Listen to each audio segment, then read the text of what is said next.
A good way to talk about discipline is you have to discipline yourself to get out of bed in the morning. You have to discipline yourself to go to bed at night. And all throughout the day, it's one thing after another, disciplining your thoughts, disciplining your mouth, disciplining your attitude, your actions, getting your work done, and on and on and on. Yes, discipline, it does start with waking up early. It really does. But that is just the beginning. And I always say that discipline is the root of all good qualities. But you have to absolutely apply it to things outside of just waking up early. It's everything. It's working out every day, making yourself stronger and faster and more flexible and healthier. And so to say I'm not a disciplined person is actually not true. You have the fruit of self-control. You may not be using it, but you have it. So stop saying, I just can't control myself in that area, because what's in your power to do is in your power not to do. If you can say yes to something, you can say no to it. The choice is yours. The more you discipline yourself, God's given us self-control. He doesn't control us. He hasn't given us the right to control other people. He wants us to control ourselves. Discipline is eating the right foods to fuel your system.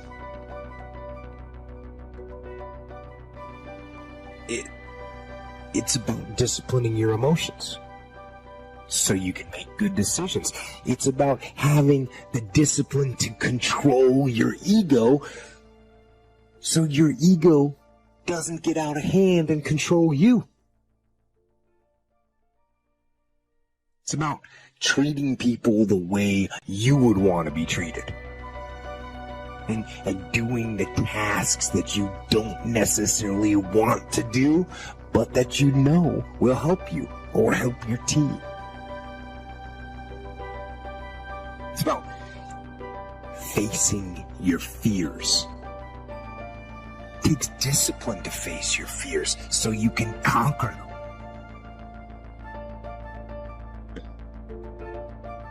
And that's what discipline is. Discipline means taking the hard road, the uphill road, to do what's right for yourself and for other people. It's so often the easy path that calls to us to be weak for that moment, to break down for that moment, to give in to the desire and the short-term gratification. But the discipline will not allow that. The discipline calls for strength and fortitude and will. It won't accept weakness. It won't tolerate another breakdown. The discipline can seem like it's your worst enemy. But the reality is, discipline is your best friend. It will take care of you like nothing else can. And it'll put you on that path. The path to strength and health and intelligence and happiness. But most importantly, it'll put you on that path to freedom. Disciplines work miracles. Disciplines work miracles. And here's the first piece that works miracles. Number one, do what you can. Do not let neglect grab you by the throat. Don't let neglect stall you on your path toward prosperity and health, being able to become powerful, influential, rich beyond wildest imagination. Don't neglect what you can do. If you can read, read. If you can change, change. If you can grow, grow. If you can take one step, take one step. Do not neglect to do whatever you can do at the moment. Of course, you can't run a multi-billion-dollar business today. Mark couldn't either 10 years ago. Mark couldn't either 5 years ago. But I'm telling you, today he can do it because step by step, year by year, he took on what he could do. He didn't neglect it. He did the meetings he could do. He made the calls he could make. He read the books he could read. He took the classes he could take. And step by step, he got himself ready. I'm telling you, do not neglect to do whatever you can do, because it'll work miracles. Of personal development first, productivity second. Now, do what you can. Here's number 2, do the best you can. Hopefully you've picked that up, especially from the president's team. That's how they got here, with diamonds in their pins. They not only did what they could, they did the best they could. And they've done the best they could. They've been able to do, and I'm telling you, that's why Herbalife has got this incredible reputation. They've picked up Mark's challenge that said, let us grow. Let us start with easy steps first. Let's do what we can first. If it's a foggy night and you can only see 100 feet, how can you see another 100 feet? Answer, walk the first 100 feet. Walk as far as you can see, and then you can see some more. And walk as far as you can see, and then you can see some more. So what you've picked up here, just do it as far as you can see it. And I promise you, if you'll execute as far as you can see it, you'll be able to see more. Do that, then you can see more. And finally, get in tune of doing the best you can. And you'll have the activity that'll develop the disciplines that will set this sail so that you can say it doesn't matter how the wind blows. I'm prepared. You know, a lot of people are very, very talented. It's amazing to me the talent that some people have. But it's also kind of a known fact, not with everybody, of course, but some people that are very talented are also very undisciplined. And I know one person, for example, she is talented in so many different things that she can't seem to settle on any one thing and really do anything with it, because she'll get halfway into that and then she gets another idea, and they're all good ideas. But sooner or later, you gotta harness your power and focus it into one thing. Talent without discipline is like an octopus on roller skates. There's plenty of movement, but you never know if it's going to be forward, backward, or sideways.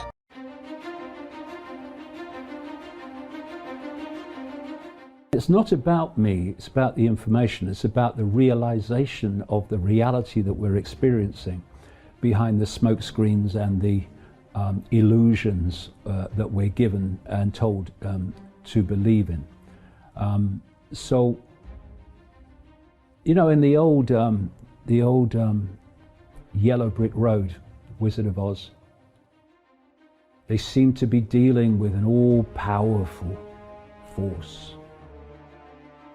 And when they looked behind the curtain, it was an old bloke who had no power at all. And this cult expresses its power by persuading the target population that it has power.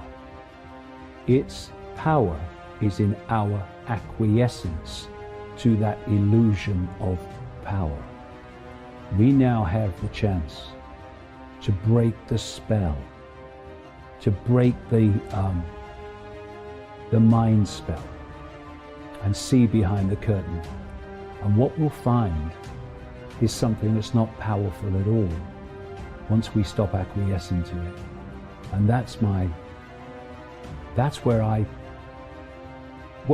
I want things to go, but it's also where I know things can go. Because in the last few weeks, worldwide, that spell has been broken. And at the same time, this cult has broken cover. It's walked into the room where we can see it. And you know what's happened? The frickin' door has clicked behind it. And we're now in a different game. And I tell you this, I have tracked these people, this cult, for 30 years full time. And I've seen what they do, and I've seen how they act, and I've seen their staggering, shocking levels of psychopathy. And you know what? I don't fear them one smear, because I am more powerful than they are, and they frickin' know it. I ain't come here to fail, and I frickin' won't. There's always people out there who are doing far better than you on pretty much anything you want to imagine. And if all you're doing is seeing yourself in their reflected light, let's say, then it's going to be pretty damn dismal. But it's not a good comparison because, well, first of all, there's danger in just comparing yourself to others, period, because they're not you. And God only knows what struggles they had to undertake to get to where they were, or what burdens they're currently carrying that you're not aware of. But you can certainly contrast yourself with yourself. And that's a lot better. It is the only way. Well, it's also the only way of really measuring anything approximating proper improvement. You can actually tell when you're a little better than you were yesterday. Right. And you can actually do that. That's another thing that's so interesting about it, is that you can actually make yourself a little better in some way, pretty much, well, I don't know if it's at every moment, but you can certainly do it every day.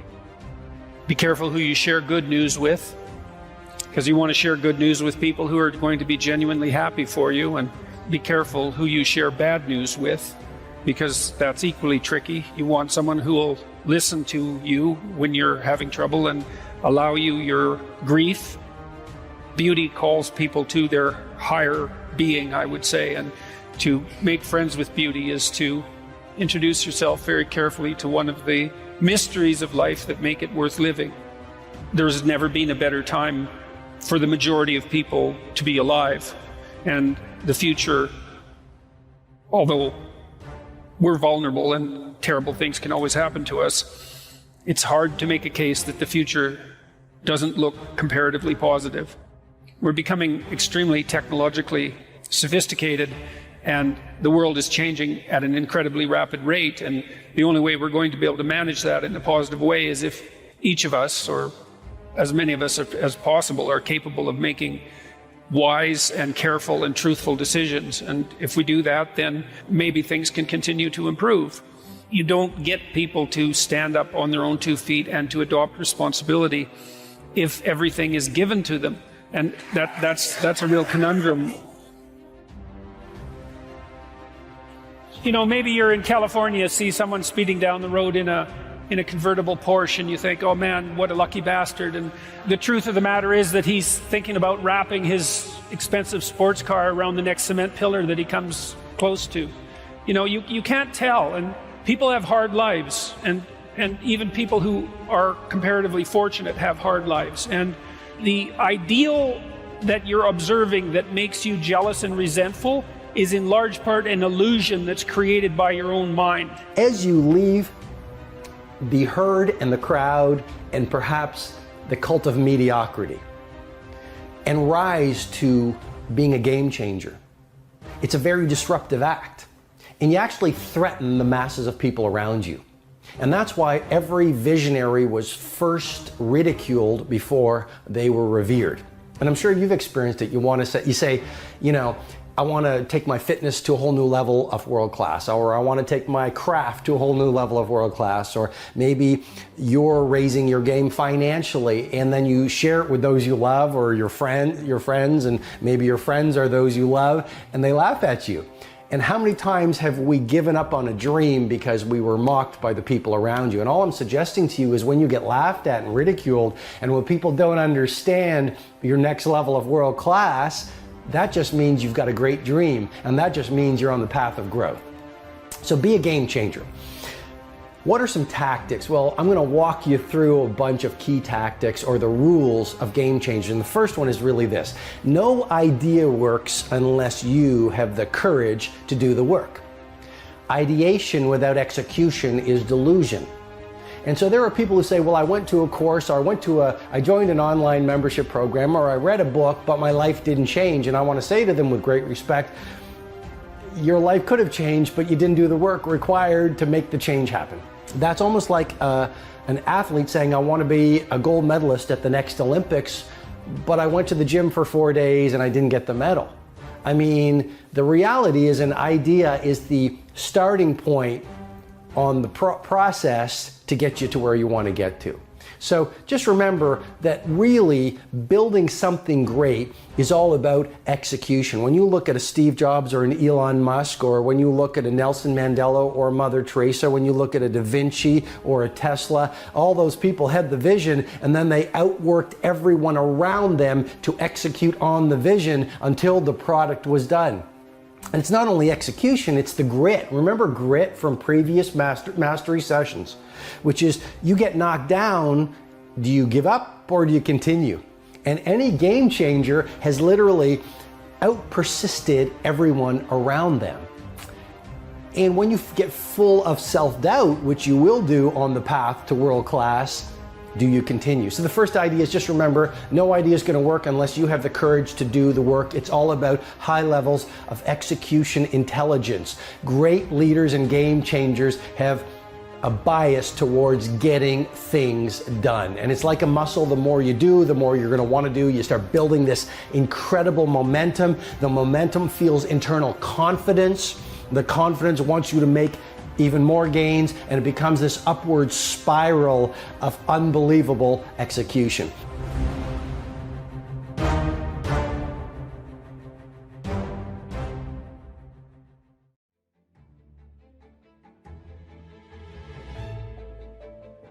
I wish that I could tell you that the load you carry will get lighter. It won't. As time passes, you'll find it will get heavier. The mountain that you need to climb will get higher. The ocean that you need to cross will get wider. Trust me when I tell you that you don't want to wait. Indecision is a decision. Was the only person that didn't have a window. They literally put me in the room with all the computer servers.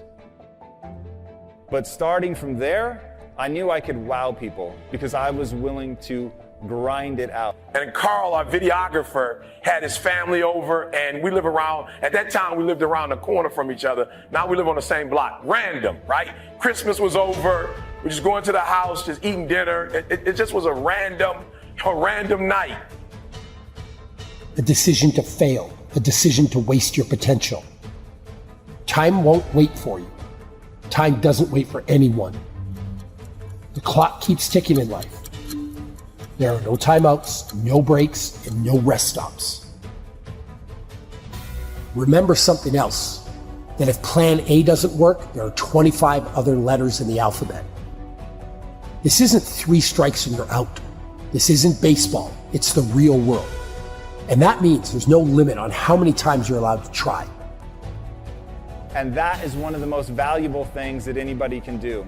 All right, now that company, we grew to the point where in 2010, it was a technology company. It was named as the 42nd fastest growing technology company in North America. I had suffered a lot. I hadn't taken a day off in like 6.5 years, except for Christmas, in fairness. I wouldn't let my wife go on a vacation because I was so hell-bent to get rich. And then I realized, almost 8.5 years in, here we are. We've just been named the 42nd fastest growing technology company in North America. We're making money, we're winning awards. beautiful conference room overlooking the Pacific Ocean, and I turn to my partners and I say, I'm completely miserable, I quit. The only time your dream dies is when you decide to quit. You need to be ready for what's to come. When the darkness sets in, when you feel like you can't take another step forward, believe in yourself. You will keep going. You will persevere. You will weather the storm. Trust in yourself, the kind of trust a bird has. You see, the bird doesn't put its trust in the branch. It puts its trust in its own wings. So when the branch breaks, it can still fly. Again, you can weather any storm. You can withstand anything the world throws at you. Remember that the safest path brings the least reward. Stop being afraid of what could go wrong and start believing in what could go right. There may be a million reasons you're afraid to follow your dreams, but that doesn't mean you shouldn't go after what your heart desires. Dare to face your fears. Dare to take risks. Dare to be better. And I hand back your equity. I'm not going to cross the finish line. I don't think I should get anything for that. And they said what are now famous words for me: we could do this without you, but we don't want to. And in that moment, I realized what had been missing. I realized the reason I was living the cliche of money can't buy happiness.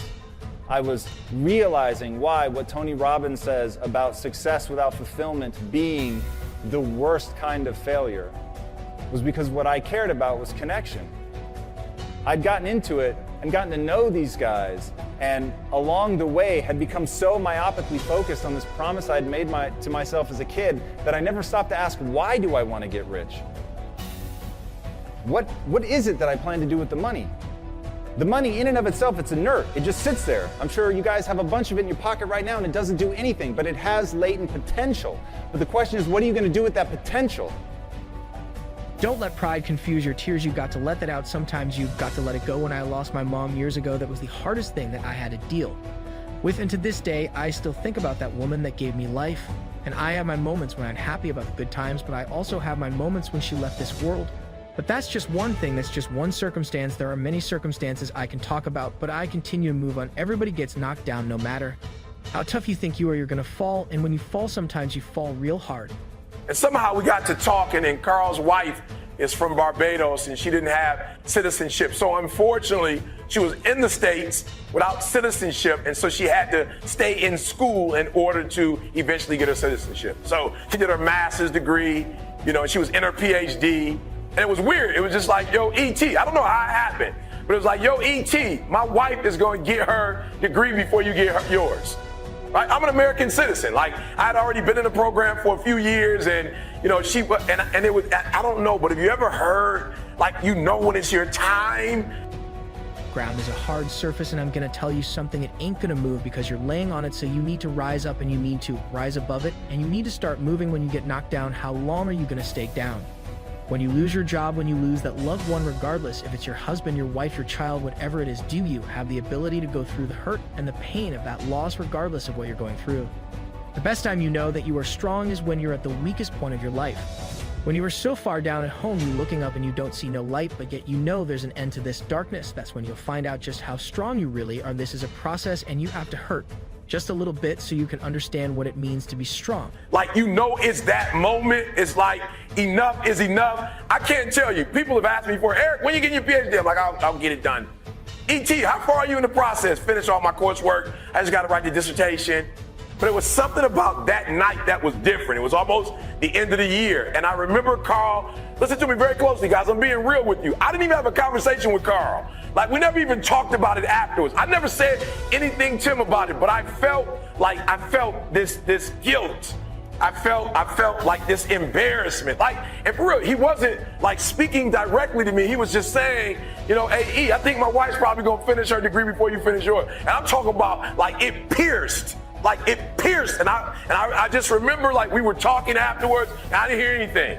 Like, for real, have you ever been in a conversation and it just shifts and somebody's talking to you and, like, you can't hear the words that are coming out of their mouth? I didn't hear anything he said. I just kept it like, E, when are you gonna get this done, E?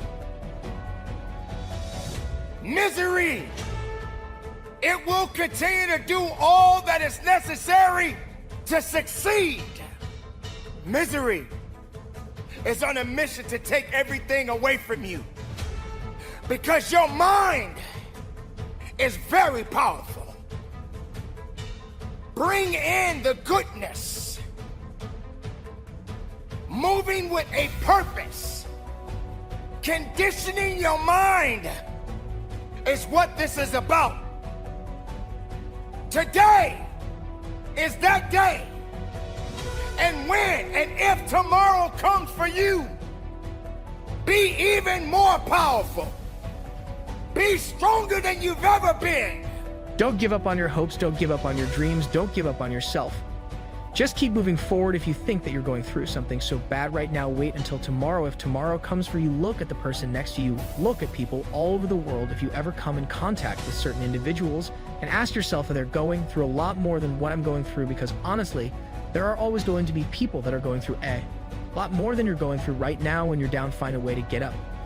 I've been there, I go through it like anybody else, but I have a job to do in this world, and so do you. Self-discipline comes from within. It's a desire, it's being able to understand that you've got to get the work in. Rectify in yourself. Believe in yourself. Keep that faith in yourself. Don't let the outside interference stop your growth. Don't let those that doubted you and said that you did not have it hold you back. Don't let the losses keep you down. Because if you're down, how would you understand what it means to get up? What is good about being miserable? What is misery doing for you? What has misery done for you lately? Has it given you everything that you need? Has it made you a better person? You got to be willing to go further and harder than you've ever gone in your life.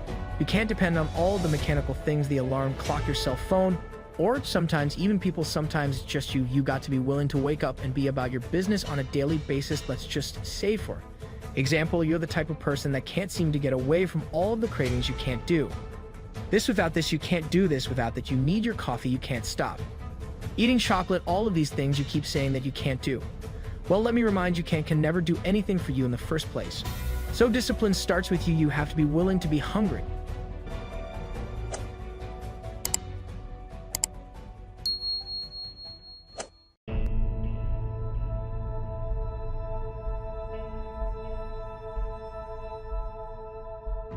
The biggest poison in us is regret. Bad decisions, hasty decisions, too fast, and affects the next 20 years of your life because you made the wrong decision. What makes us make these fast decisions? Fear? Let the fear of regret fuel you to take action today, now.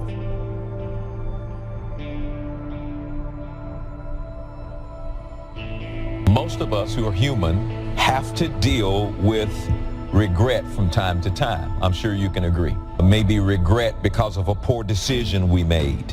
You know, things that I wish I had done differently in my life or in my ministry. Of course, who wouldn't want to take another go at something and improve on the first try by doing it again? But the fact is, you don't get that chance. Don't let regret beat you down. Don't be a slave to regret. No, let it teach you. Let it make you better. It doesn't matter to me any longer how long I live. What matters to me most is how I live.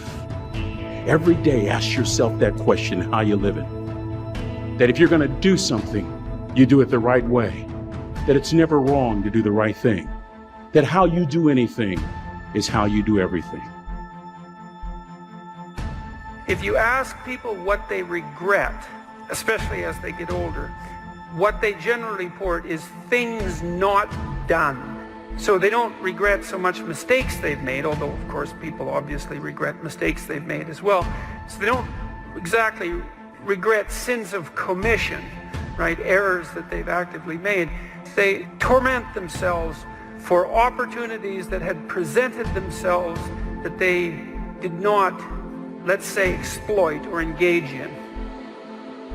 The regret we feel for things that we've done, though intense, only lasts a short period of time. But the regret that we feel for things that we missed out on, that can extend throughout a lifetime. Because most of us are scared, and we choose to lead an easy life. We choose to take the safe path. And by doing so, we start to rack up those regrets. But there is a solution. You have to be willing to be bold.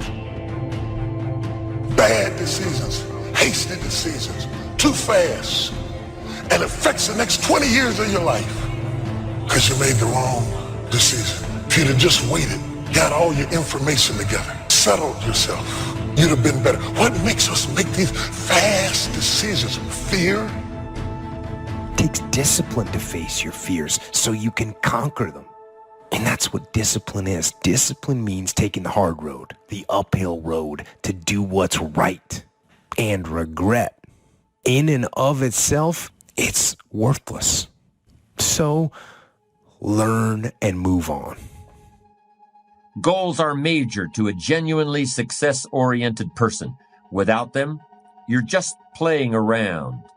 The difference between a goal-directed individual and someone without goals is like the difference between a Wimbledon champion and a kid batting a tennis ball around on a court with no net.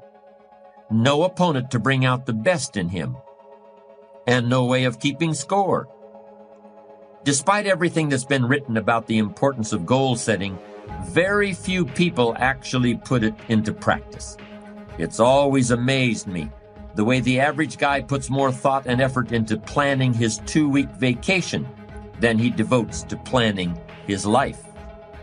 What's he taking a vacation from?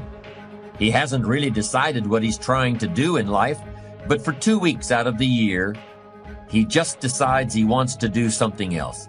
And this is what he plans very carefully. Challenge creates strong character, and goals represent challenge in its most positive form. Leaders have their personal goals clearly in focus, as well as the goals of the organization.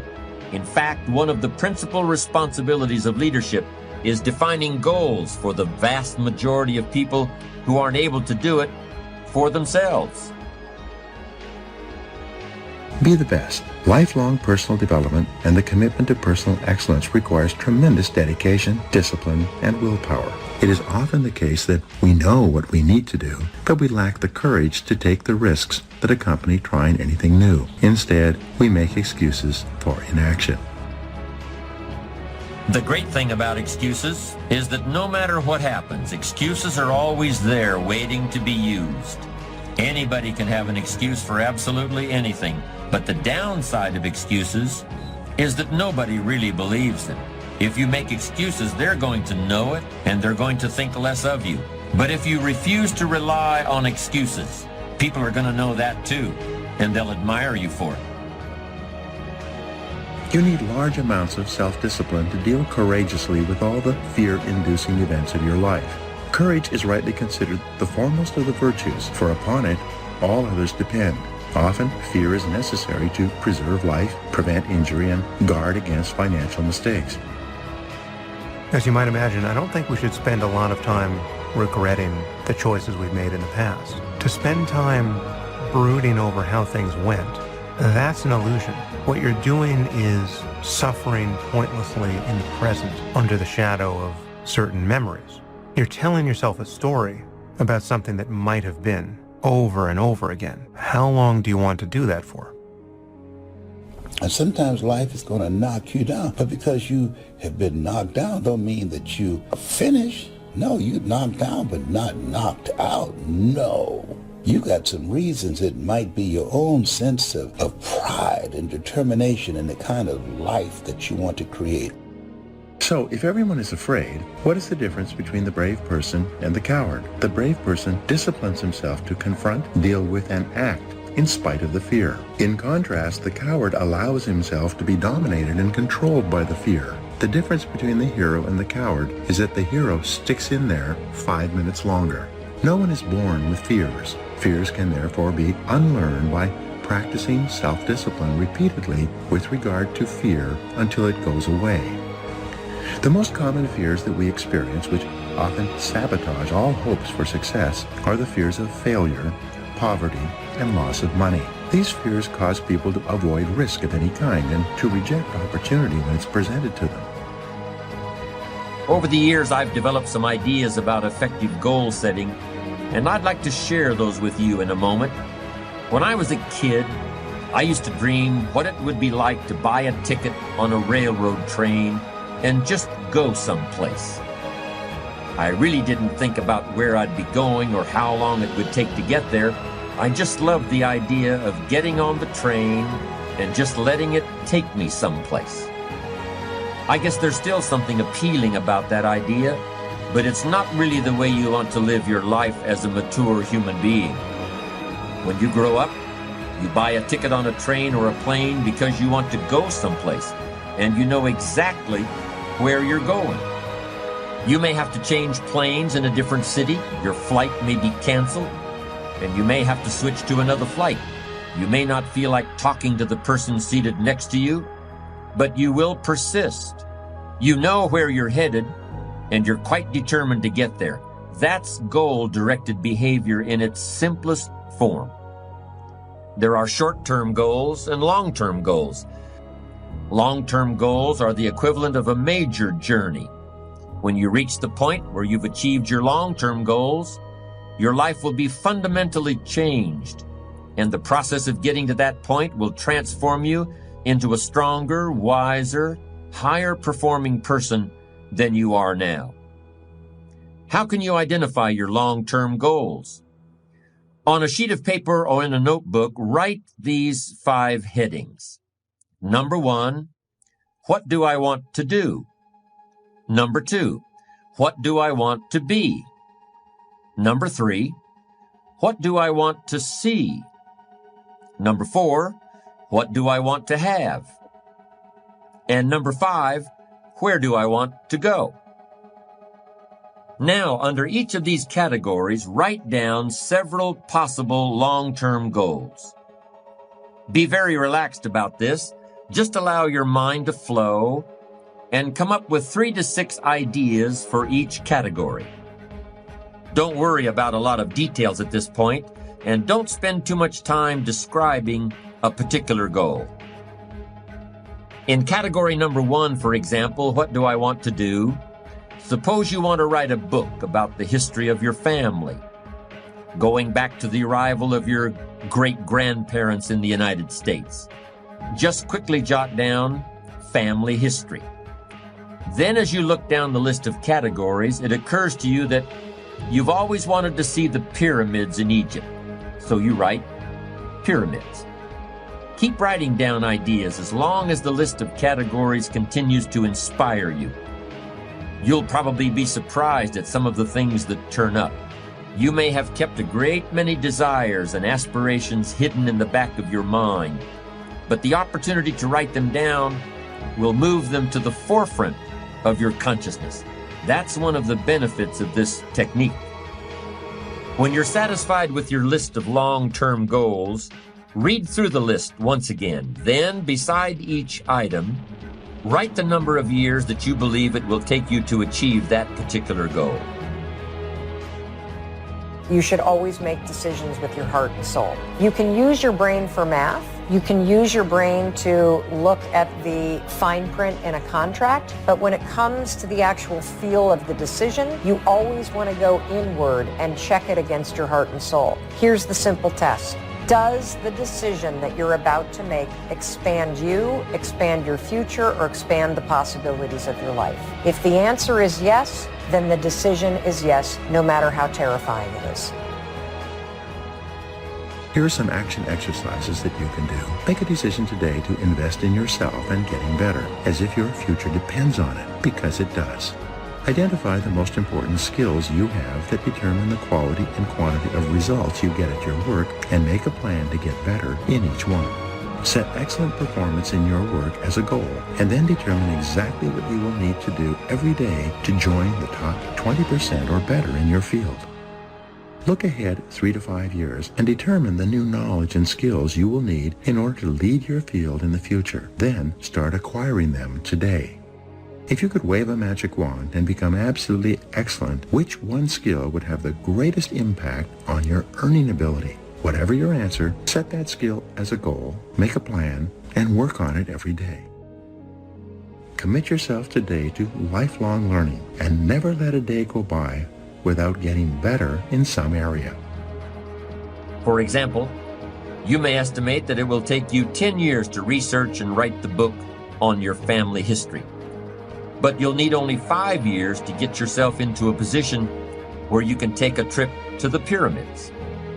Create a time frame like this for every one of your long-term goals.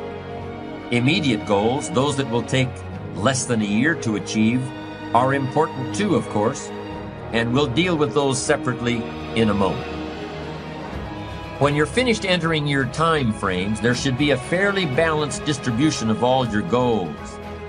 If there are many 1- and 3-year objectives, but only a few in the 10-year category, maybe you need to think more about what you really want your life to add up to. What kind of life you really want to build over the long run.